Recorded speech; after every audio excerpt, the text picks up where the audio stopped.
Bonjour à tous. Charles Wright à la barre, un fait historique.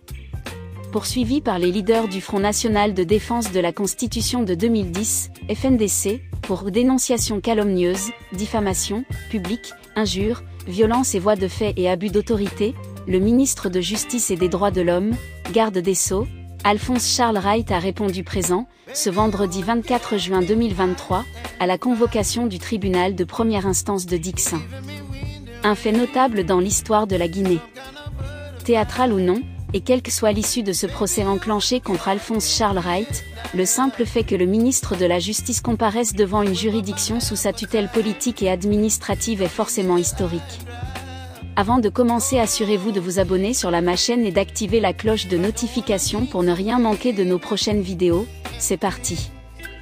Il est vrai que les hommes d'État dans de nombreux pays du monde, notamment dans les grandes démocraties, ont été souvent confrontés à la justice, mais, rarement sinon jamais, ils se sont soumis volontairement à l'exercice de la procédure judiciaire. Aux États-Unis, le président William Clinton dit Bill, c'est après avoir longtemps menti dans le scandale Monica Lewinsky ou Monica Gatt, qu'il s'est vu contraint, le 17 août 1998, par le grand jury réuni au tribunal de Washington de comparaître par visioconférence, devant lequel il a finalement avoué avoir menti au peuple américain et qu'il a eu un contact intime inapproprié avec mademoiselle Lewinsky. En France, à chaque fois qu'un ministre a été indexé dans un scandale, il a cherché à résister d'abord avant d'être poussé, quand les preuves s'accumulent, à la démission par le président de la République ou le chef du gouvernement afin qu'il réponde à la justice. Ce fut le cas de Jérôme Cahuzac, ministre délégué auprès du ministre de l'Économie et des Finances chargé du budget du 16 mai 2012 au 19 mars 2013, date à laquelle il a été contraint à la démission sous la pression des révélations troublantes. Le 21 décembre 2012, Mediapart révélera que Jérôme Cahuzac a détenu jusqu'en 2010 un compte non déclaré à la banque UBS en Suisse. Après avoir longtemps menti et nié les faits, les yeux dans les yeux, le 2 avril 2013, l'homme politique passe aux aveux. L'ex-ministre du budget de François Hollande se décide à passer aux aveux après avoir été accusé d'évasion fiscale le 4 décembre 2012 par le journal d'information en ligne Mediapart. En 2018, il est condamné en appel pour fraude fiscale et blanchiment de fraude fiscale à 2 ans de prison ferme, peine aménagée en port d'un bracelet électronique, et 2 ans avec sursis, 5 ans d'inéligibilité et 300 000 € d'amende. Comme Cahuzac, de nombreux ministres en France et en Europe mis en cause, ont toujours rejeté d'abord les accusations avant d'être rattrapés, démis, poursuivis et condamnés. C'est la situation du couple Balkany impliqué dans plusieurs affaires politico-financières, condamné en 1997 à 2 ans d'inéligibilité pour prise illégale d'intérêt. À partir de 2013, Patrick Balkany avec son épouse et première adjointe, Isabelle Balkany, sont à nouveau poursuivis pour une affaire de déclaration mensongère de patrimoine et de blanchiment de fraude fiscale. En 2019, ils sont condamnés à 3 ans de prison ferme pour fraude fiscale, emprisonnés à la prison de la Santé, puis placés sous surveillance par un bracelet électronique 5 mois plus tard pour raison de santé. Le jugement est confirmé en appel en 2020. Également condamné à 10 ans d'inéligibilité, il est démis de son mandat de maire. Il est de nouveau incarcéré en février 2022 pour ne pas avoir respecté les contraintes de sa détention à domicile. Il est libéré en août 2022 après un second aménagement de peine. L'ancien président Nicolas Sarkozy, ami proche et grand mentor du couple Balkany, n'est pas non plus en état de grâce avec la justice française.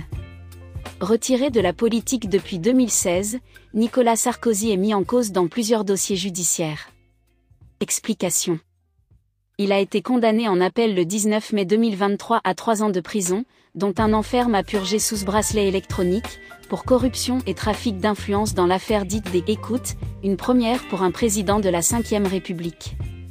Il s'est pourvu en cassation. Dans un second procès concernant des dépenses excessives de campagne en 2012 révélées par l'affaire Big Malion, l'ex-chef de l'État a été condamné le 30 septembre 2021 à 1 an de prison ferme pour financement illégal de sa campagne présidentielle. Il a également fait appel. Nicolas Sarkozy est également mis en examen dans l'enquête sur des accusations de financement libyen de sa campagne 2007.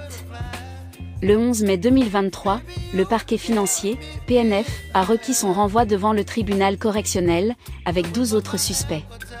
Un procès est demandé pour corruption passive, association de malfaiteurs, financement illégal de campagne électorale et recel de fonds publics libyens. Aux États-Unis, l'ancien président Donald Trump connaît de nombreux problèmes judiciaires en raison notamment de son rôle dans l'assaut du Capitole, de ses tentatives d'inverser le résultat de la présidentielle de 2020, d'accusations diverses de corruption ainsi que d'agressions sexuelles et de viol. Il est ainsi condamné pour agression sexuelle et diffamation sur la chroniqueuse Jean Carroll en 2023.